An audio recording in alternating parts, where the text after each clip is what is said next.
what hell is to them is when they die meeting the version of them that they could have or wanted to be. Life does not have blinkers. It does not use blinkers. It's much like an Idahoan truck driver. You're always on your toes. You just got to prepare your soul. And a lot of fear of life fades away. And without that fear, you can think clearly and make decisions that are good for you and your family. And now let us reason together.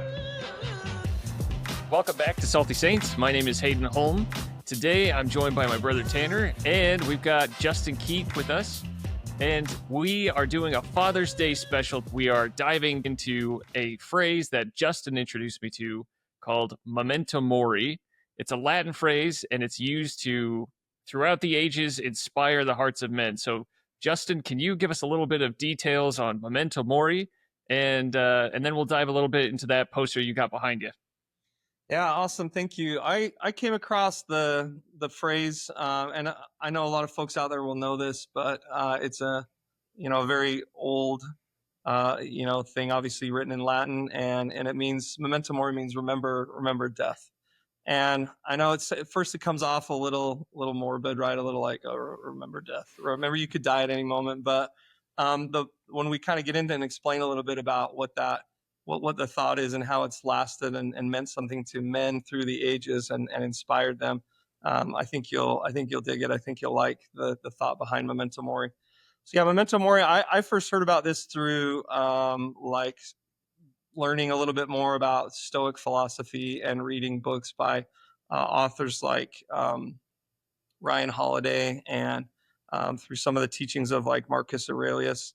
In fact, Marcus Aurelius has a famous Memento Mori quote, and it says, he says in there, you could leave life right now. Let that determine what you do and say and think. And I like that. And that's kind of the, that's kind of the mission statement behind Memento Mori. Or if I had to explain that to anyone, that Marcus Aurelius quote really sums that up. Like, you could leave life right now. Let that determine what you do and say and think. Right. So would it be fair to say it's kind of like an inverted way to say carpe diem? Yep. Maybe carpe diem is like the feminine version of it, just like, get out there, right. Seize the day. Exactly. And this is like the more positive. Like, death is coming, get off your butt, Exactly. Like, those Romans weren't messing around, right? It was like, hey, listen, you're lucky to be alive today, sucker. So let's quit dinking around here. So anyway, I know a lot of folks that follow any kind of or study Stoic philosophy, read Ryan Holiday stuff. There's a lot of other authors. And Memento Mori has been a popular thing among men, just for that reminder that's been remember death, remember that you could leave life at any time, and let that guide your actions, let that guide what you say, let that guide what you do. And I think that's a great lens to kind of see things through as fathers, right? It really prioritizes some things in life, don't you think? I think so. I think that it cuts across some of one of the slightly negative aspects of church culture, where we know that we have eternity, right? We know that there's an afterlife, there's a life after this one. And so sometimes we kind of delay or postpone or procrastinate our spiritual growth and our maturity because we know that we have so much time to grow, right? So I think that, enduring to the end kind of leads to complacency, and Memento Mori cuts against that really sharply, saying, no, you should remain, treat this life like the precious gift that it is, and use that urgency to become more of yourself, right? To grow. Yeah. Yeah. I love that, Tanner. I think also one thing I think about a lot is what is your, I feel like, especially now I'm in like my late 40s, and, guys that are in their 30s or 40s, like, my time has become so much more important to me because, when you're younger, it's just like, oh, I got all the time in the world, live forever, whatever. And now it's just like, hey, like, but it's also one of the most precious resources we have that you cannot get back, that you seemingly give away or waste on social media, doom scrolling, give it away to other people that are pulling at your time and whatever. So I've tried to become a student of time management recently, and that my time is so much more precious and valuable to me as I get older, because you don't get it back. You don't get it back. Well, I really like that approach. especially when it comes to meetings in the church, because I feel like we swing the complete opposite way, where everyone's like, "Hey, consecration, baby, give me your time. Come on," you know. I love that idea of saying time is super, super sacred.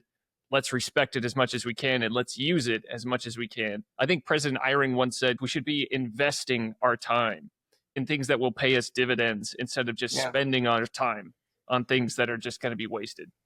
That's a great point. And as a father too, I have older married kids. I've got 2 kids that are married, one that's getting married this summer, another son leaving on a mission. So like that time, if you have little kids, like you guys still have little kids, and I have 2 other kids at home.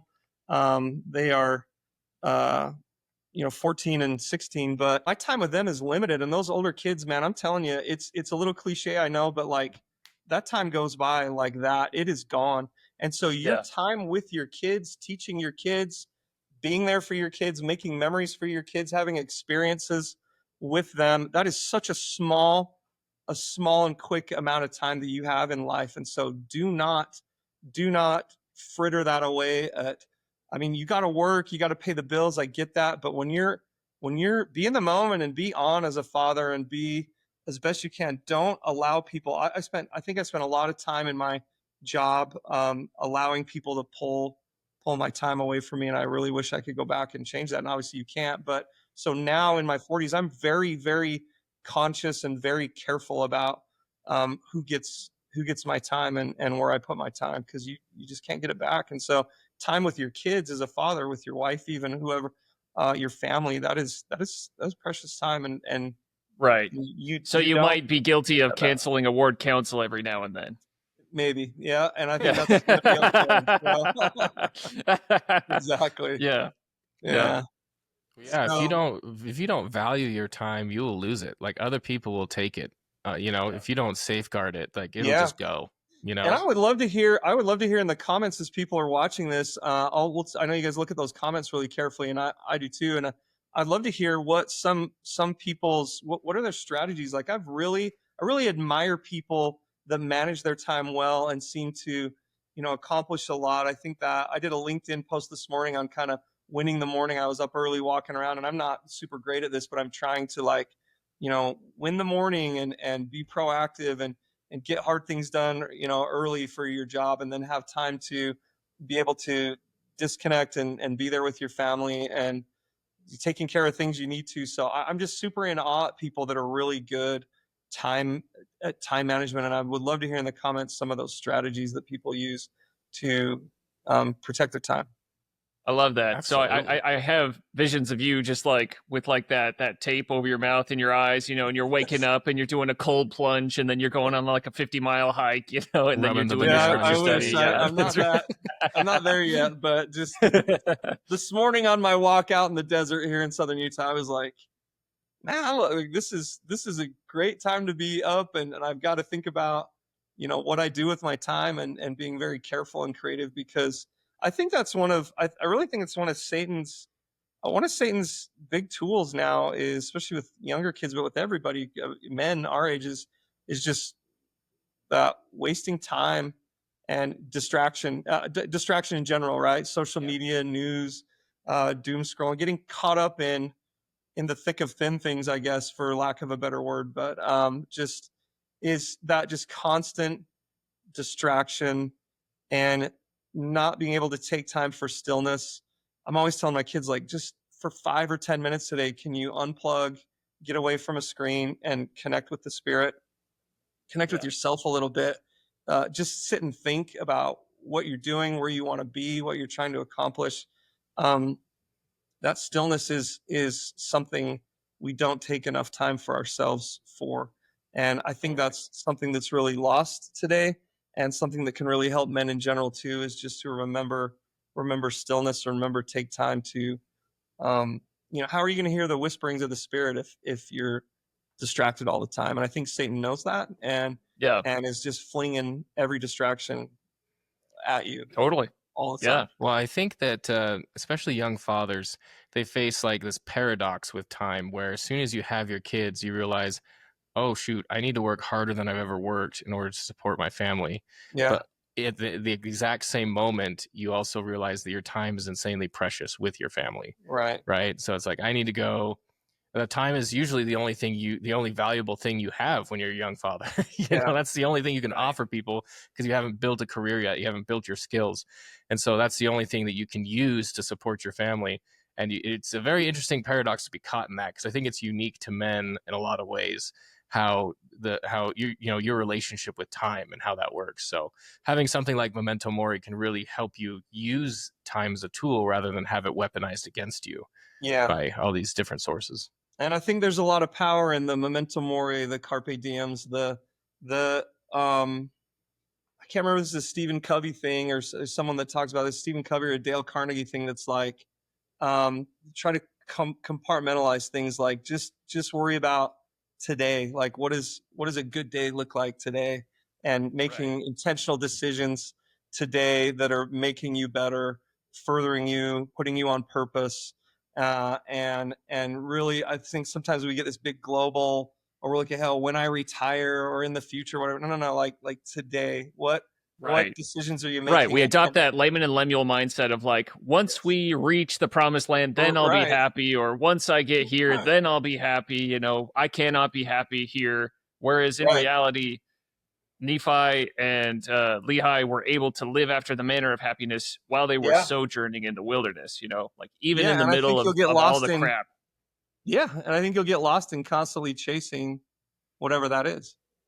Let's use that as a segue now, because I think it works perfectly into that really cool, kind of creepy poster behind you. Let's pull that up and do a little bit of a deep dive on this, because I think our viewers are really going to enjoy it.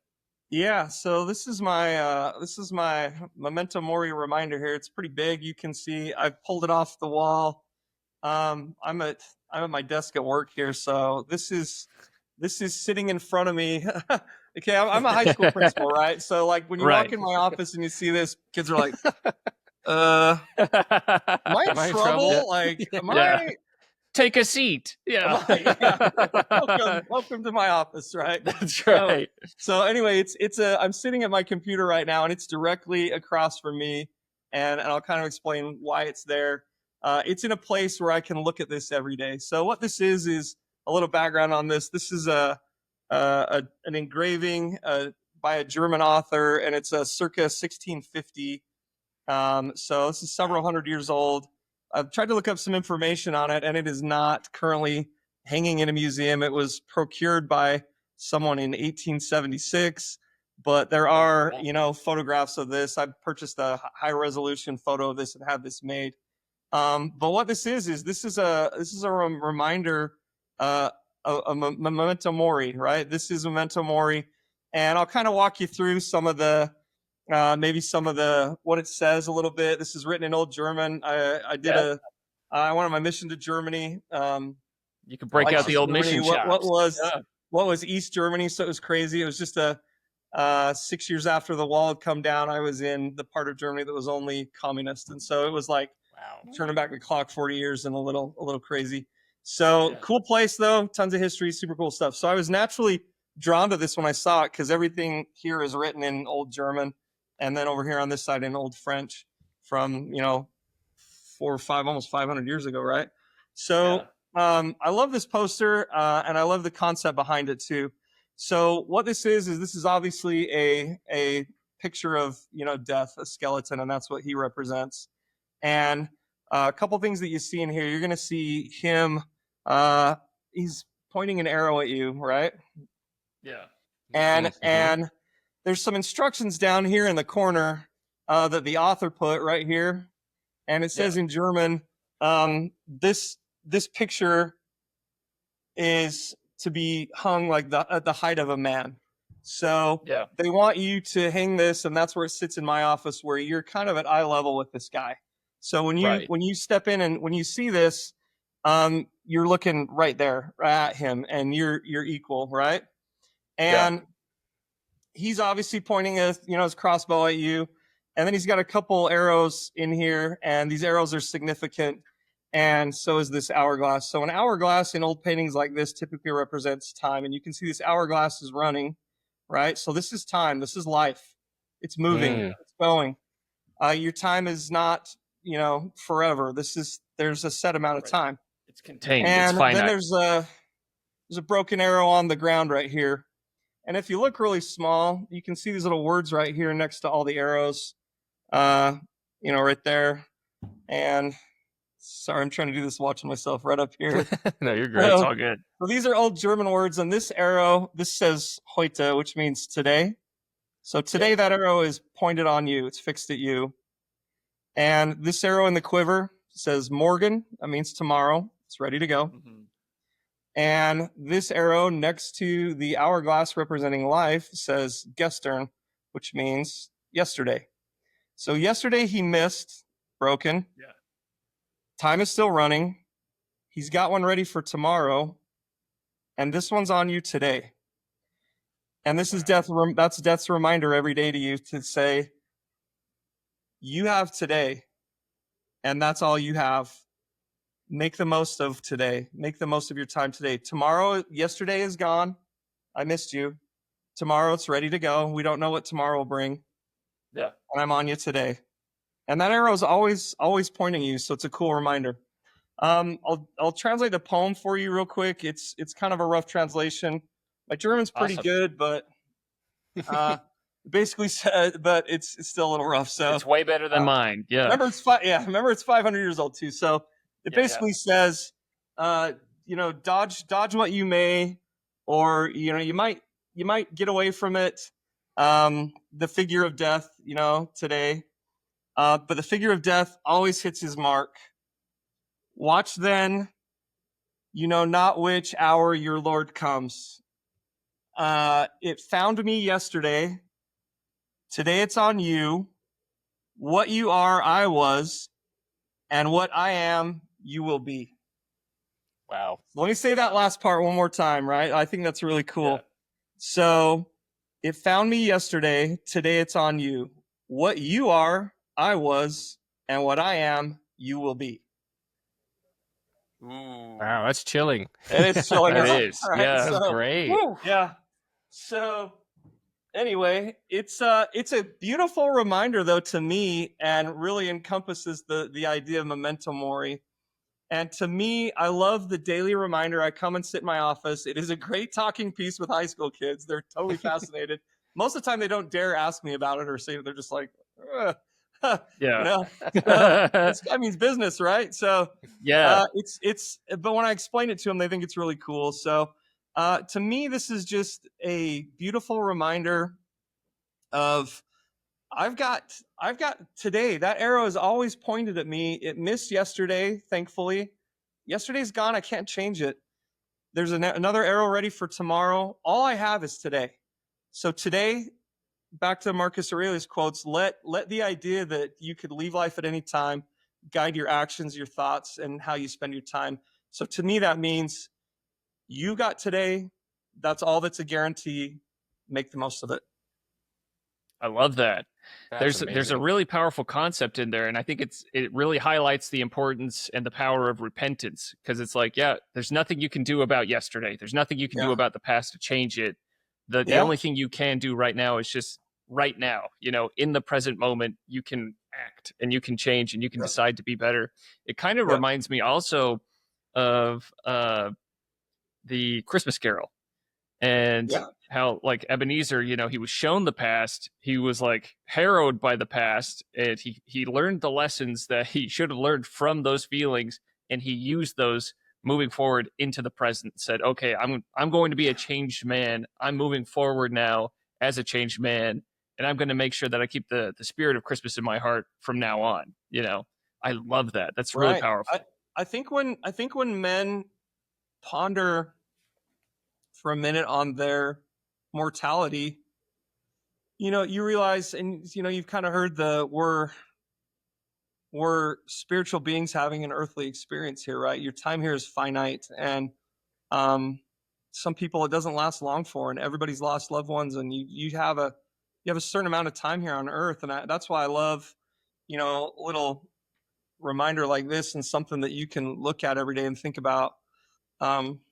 I can't waste my time. I can't waste today, especially with things like, repentance, time with your family.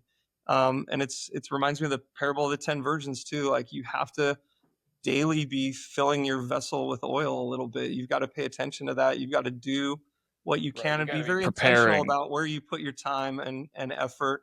And you know, that needs to be self-improvement spiritually, physically, mentally, and with your family. But anyway, I love the concept. So that's something I've really taken to heart, and it's been cool to have that daily reminder here. It kind of guides me to do my best to just take advantage of the time I got today. That's awesome. So for the average father or the average man of the church, how do you think they could use an idea like that, like Momentomory? Yeah, I think it's, to me, again, it's just I think if you can take time to reflect on what matters to you and prioritize things in your life and realize that today is what you've got. I don't put things off that you might, no matter what it is, taking care of yourself, spending time with your kids. If you feel prompted to share something with your kids, do it. Don't put that off. You may not have tomorrow to do that. So I think to me, that means take time to connect with the Spirit and what you want to be for your family and yourself, and work with intentional and deliberate small choices every day to just try to be a little bit better. Nobody's perfect. You're not going to be perfect tomorrow. That's okay. Just you're a work in progress. You're working at it, but every day you have this gift. Every day is a gift of more time to slowly chip away and kind of work on yourself a little bit, right? I had one time I heard, I wish I could remember exactly, but someone told me that what hell is to them is at their death, when they die, meeting the version of them that they could have or wanted to be, and missed out on through wasting time or decisions, things they did or didn't do. Can you imagine meeting, the version of yourself, had I done this, and this, what I would have been. So I think fathers, I think it's really good practice for fathers to take time to think about starting small, little choices, little changes they can make every day that will help impact them in a positive way, spiritually, physically, and mentally, and just slowly evolve into a better version of themselves every day, and then just keep that consistency going. Journaling is a great way to reflect and do that. Taking time to unplug and meditate and through your prayers. I think Heavenly Father wants to help you with that too. Don't you think? I think Heavenly Father wants you to grow, learn, be the best version of yourself. And that's, and I think that would be my plea to fathers is, take the time every day to make those intentional choices that help you be a better version of yourself. So the version you meet at the end of your life, you're happy with, you're satisfied with. Just that. A reflection at that point, right? That's the goal. Yeah, exactly. Yeah. That's amazing. Well, I like that you put self-care. It also makes me think a little bit about, there's the scripture of, when we meet the Savior, we'll know him because we'll be like him or have attributes like him. That's, how do you develop that over time and over, you're trying to become as he is or take on attributes that he has through service, how you treat people, and that's developed over time, right? So take advantage of that time to do that. Well, and I love this. You mentioned like self-care. I think physical and spiritual self-care, you touched down on both of those, and I think that is absolutely what is needed among the men of the church today, because we do live in a time where men's hearts are failing them.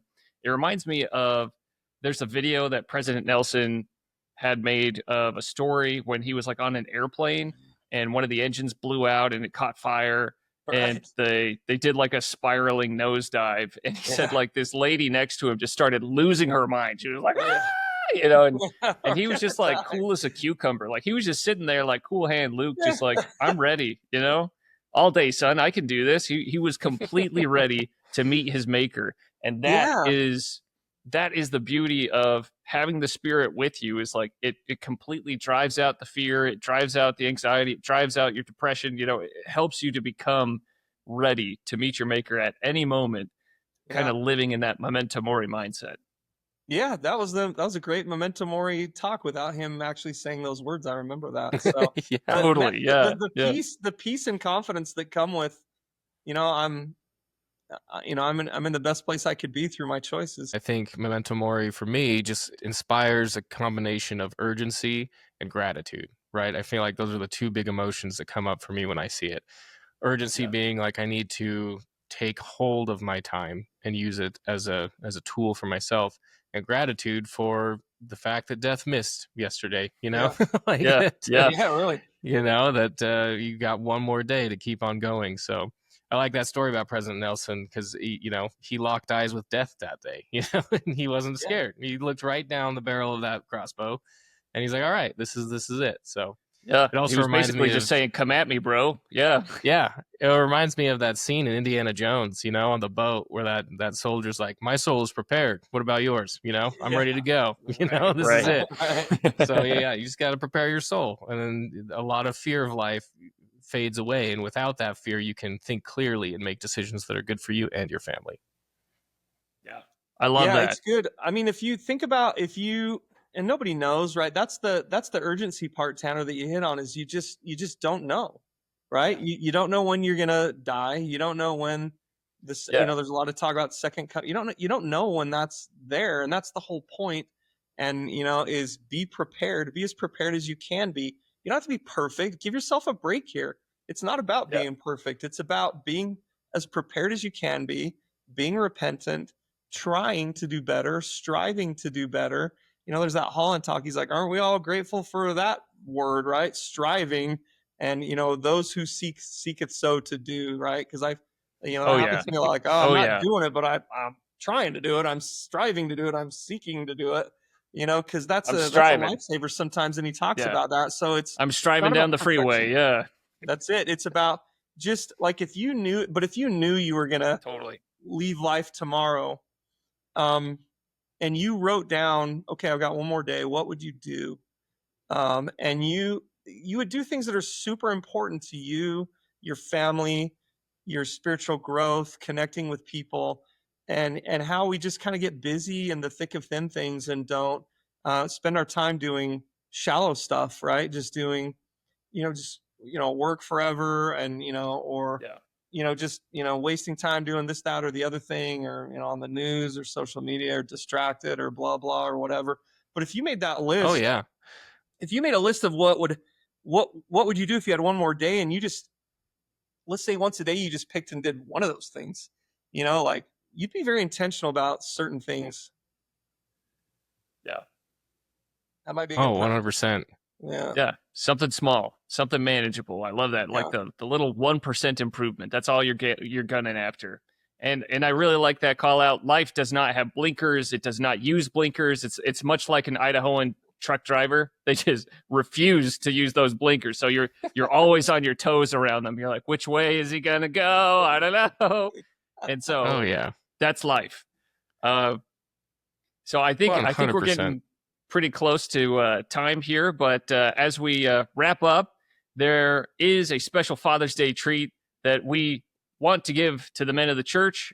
We don't have a whole lot of funds, but we do have a little bit of time that we were able to carve out and create a little Momentomory wallpaper screensaver that you can use for your phone. So you might not be able to have it hanging on your wall, staring at everyone who comes into your office, but you can have it looking at you every time you look at your phone. So that's the goal. Go ahead. I was going to say, it works. I've been beta testing it this last week, and every time I sit down to open up Instagram or YouTube, I first see that skeleton pointing his bow at my face. Like, oh, dang it. I should probably...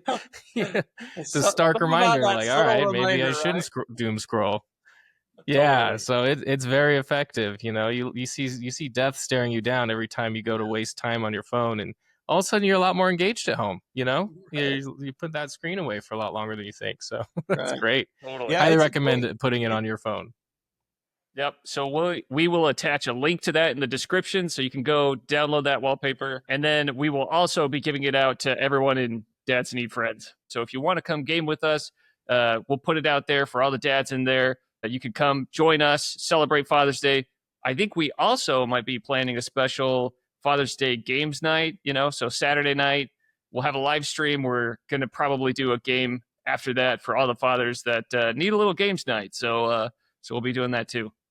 So until next time, I'm Hayden Holm. This is Tanner. We got Justin Keat. This is Salty Saints.